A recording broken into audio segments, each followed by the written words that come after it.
نحمده ونصلي على رسوله الكريم فقد قال النبي صلى الله عليه وسلم إذا مات الإنسان انقطع عنه عمله إلا من ثلاثة إلا من صدقة جارية أو علم ينتفع به أو ولد صالح يدعو له أو كما قال عليه الصلاة والسلام۔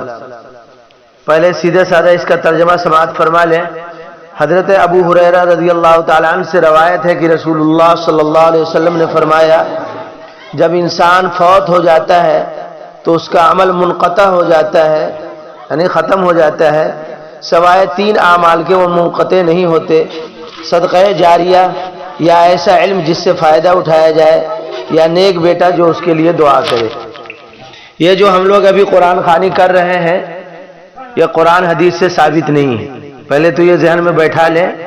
اور الحمدللہ میں جہاں بھی جاتا ہوں اس بات کو اس لیے کہتا ہوں تاکہ لوگ سمجھیں کہ یہ چیز جو ہے شریعت سے اس کا کوئی واسطہ نہیں ہے، اور اگر کہہ دیا جائے اپنے لوگ یہاں پہ بیٹھے ہوئے ہیں تو سب لوگوں کو تکلیف بھی ہوگی کہ یہ کیا بول کے جا رہے ہیں، یہ بدعت بھی ہے۔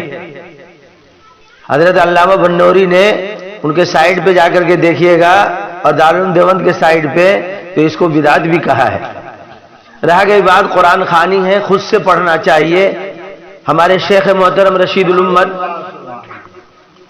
حضرت مولانا عبدالرشید صاحب المظاہری دامت برکاتہم فرماتے ہیں کہ جن کے والد یا والدہ فوت ہو جائیں، انتقال کر جائیں، تو یہ چاہیے کہ روز ایک پارہ تلاوت کر کے اپنے ابو امی کے نام سے ایصال ثواب کریں۔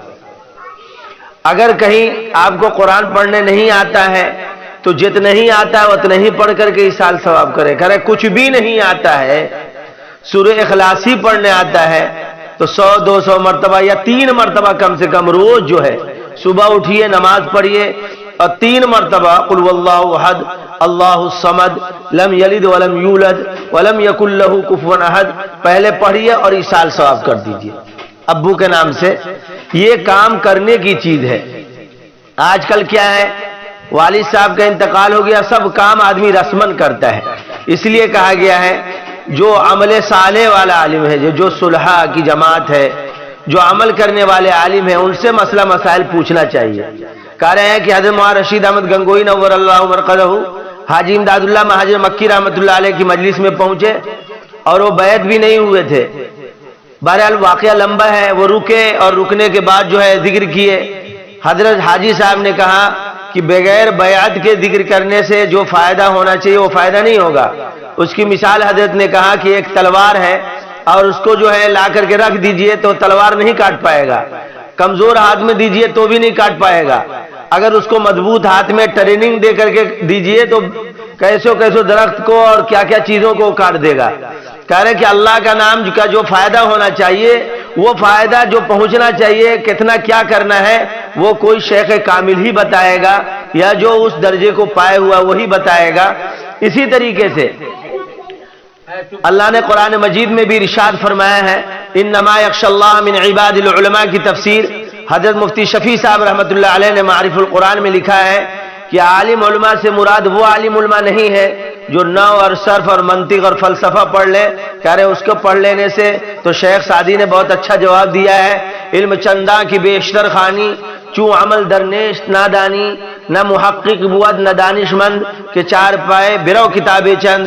کہہ رہے ہیں کہ بہت آپ کو علم حاصل کر لیا اور عمل نہیں ہے تو اس کی مثال ایسے ہی ہے جیسے گدھا پہ دارالعلوم دیوبند کے پورے کتب خانے کو لاد دیا جائے۔ کہہ رہے ہیں کہ سب سے بڑی چیز ہے عمل۔ آپ عالم ہو، حافظ ہو، قاری ہو، کچھ بھی ہو، تو کوشش یہ کریں کہ اپنے اندر عمل کا جذبہ ہو۔ تو الحمدللہ سب لوگ ہم لوگ جمع ہیں تو ایک دم صدق دل سے یہ کریں کہ انشاءاللہ روز جو ہے ان کے لڑکے یہاں موجود ہیں تو یہ کوشش کریں کہ روز ہم جو ہے ایصال ثواب کر کے اپنے ابو کو ایصال ثواب کریں گے، ایک کام۔ دوسرا کام جو سب سے اہم ہے، ہم مسلمان ہیں، اللہ نے ہمیں مسلمان بنایا ہے تو نماز پڑھیں۔ مسجد بغل میں ہے اور اذان ہو رہا اور ہم مسجد کو نہیں پہنچ پا رہے ہیں، اس سے یہ پتہ چل رہا ہے کہ روح بیمار نہیں بلکہ روح کو کینسر لگ چکا ہوا ہے۔ کیا لگ چکا ہوا ہے؟ دل کو کینسر لگ چکا ہوا ہے، روحانی کینسر لگ گیا ہوا ہے کہ اذان کی آواز آ رہی ہے اور ہمارا دل تڑپ نہیں رہا ہے اللہ کے یاد کے لیے، اس سے یہ پتہ چل رہا ہے کہ روحانی بیماری ہے، اس کو ہمیں علاج کرانا چاہیے۔ کسی آدمی کا کڈنی اور گردہ اور لیور خراب ہو جائے اور وہ علاج نہ کرائے تو دھیرے دھیرے وہ قبرستان کی طرف چلا جاتا ہے۔ کہہ اسی طریقے سے کوئی کہے کہ مکہ اور جو ہے مدینہ وغیرہ میں یہ جو لون سود بیاج یہ سب کیسے ختم ہوا؟ دین آیا، جھگڑا ختم، لون بیاج سود ختم، اور سب جو ہے دین کی بات کرتے تھے۔ آج ہمارے گھروں میں جھگڑا اور فساد، آپسی تنازع کیا ہے؟ دین نہیں ہے۔ دین جان رہے ہیں مگر دین پر ہم عمل نہیں کر رہے ہیں۔ بغل میں مؤذن بلا رہا ہے، حیا علی الصلاۃ، آؤ نماز کی طرف، حیا علی الفلاح، آؤ کامیابی کی طرف، ہمیں توفیق نہیں ہے۔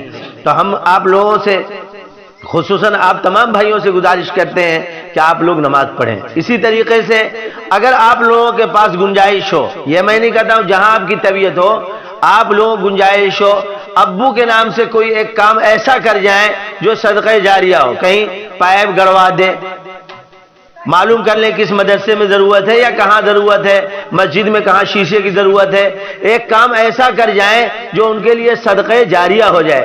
سب سے بہترین صدقہ جاریہ تو وہ ہے کہ جو ہے زمین دینے میں سب سے زیادہ ثواب ہے، یا نہیں تو آپ جو ہے کسی ایک بچے کو حافظ بنا دے ابو کے نام سے کہ مولانا ایک بچہ ہماری طرف سے حافظ بنے گا، اس کو 3 سال 4 سال میں جو حافظ بنے گا اس کی کیا خوراکی آئے گی، اس کو خوراکی میں دوں گا۔ تو یہ بھی صدقہ جاریہ ہے۔ وہ جس کو حافظ بنائے گا، وہ جس کو حافظ بنائے گا، سب کا ثواب آپ کو بھی ملے گا، آپ کے بھائیوں کو بھی ملے گا اور آپ کے والدین کو بھی ملے گا۔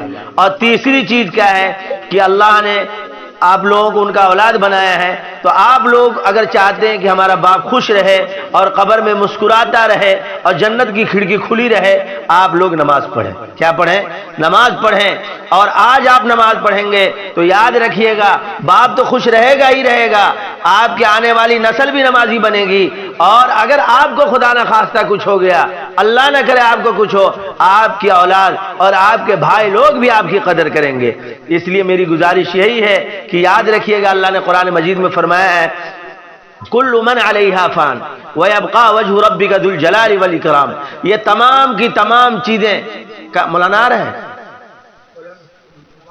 انہی کی وجہ سے یہ کر رہے ہیں، تمام کی تمام چیزیں ختم ہو جانے والی ہیں۔ کیا ہے؟ تمام کی تمام چیزیں ختم ہو جانے والی ہیں، باقی رہنے والی ذات صرف ایک اللہ کی ہے۔ میں کہا کرتا ہوں کہ اگر یہ چاہتے ہیں کہ نماز میں مزہ آئے، حضرت شیخ یونس صاحب رحمۃ اللہ علیہ بہت بڑے امیر المومنین فی الحدیث تھے، اور شیخ زکریا صاحب رحمۃ اللہ علیہ کے خلیفہ بھی تھے، اور بخاری شریف وہ 51 اور یعنی 50 سال وہ مدارس العلوم میں پڑھایا ہے حضرت نے۔ حضرت شیخ زکریا صاحب رحمۃ اللہ علیہ کے ایک اور خلیفہ ہے، اور حضرت سے شکایت کر رہے ہیں، خلیفہ سے شکایت کر رہے ہیں۔ کیا شکایت کر رہے ہیں؟ کہ حضرت نماز پڑھتا ہوں مگر نماز میں مزہ نہیں آتا ہے، ہم جیسے آپ جیسے، کیا بات ہے؟ وہ شیخ زکریا کے خلیفہ اپنے پیر بھائی کو کہہ رہے ہیں کہ نماز پڑھتا ہوں نماز میں مزہ نہیں آ رہا ہے۔ حضرت نے بہت مختصر سا جواب دیا کہ مدینہ والوں کو راضی کر لو، کام بن جائے گا، نماز میں مزہ آئے گا۔ کہا حضرت وہ کیسے کروں مدینہ والوں کو راضی؟ کہا پانی پیتے ہو کھڑے ہو کر کے، بیٹھ کر کے سنت کی نیت کر کے پیو۔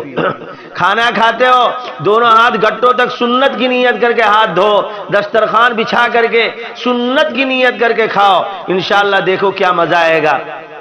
اسی طریقے سے چلتے پھرتے اٹھتے بیٹھتے مدینہ والے کے اوپر خوب درود بھیجو۔